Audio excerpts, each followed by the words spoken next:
আসসালামু আলাইকুম ওয়া রাহমাতুল্লাহ। আমি ফ্ল্যাক্স মাস্টার হাসান। আপনাদের আজকে নতুন একটি কাজ দেখাবো, যে কাজটি হলো স্যামসাং M62। এটি রাতের বেলা ঘুমিয়েছিল, অটোমেটিক ব্ল্যাঙ্ক হয়ে গেছে।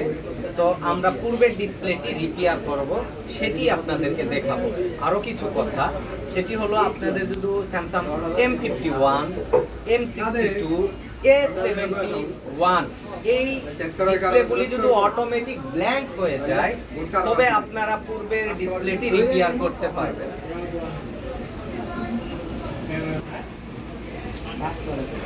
আপনাদের ডিসপ্লে অটোমেটিক ব্ল্যাঙ্ক হয়ে গেলে অথবা পানিতে পড়ে নষ্ট হয়ে গেলে রিপেয়ার করা সম্ভব অত্যাধুনিক ফ্ল্যাক্স বন্ডিং মেশিনের মাধ্যমে।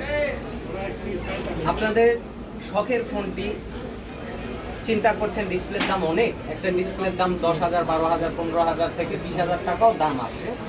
তো দাম বেশি হওয়ার কারণে আপনারা রিপেয়ার করতে চান না, ফেলে রাখেন।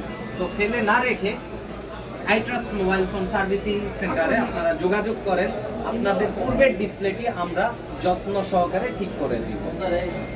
অন্য কোনো ভিডিওতে আবার দেখা হবে, দেখতে থাকেন। আমরা ফিনিশিংলি এই যে এই ডিসপ্লেটি কাস্টমার নিয়ে এসেছে, অটোমেটিক রাতের বেলা ব্ল্যাঙ্ক হয়ে গেছে M62। তো আমরা এটি রিপেয়ার করব, রিপেয়ার করে আপনাকে ফিনিশিং দেখাবো, দেখতে থাকুন।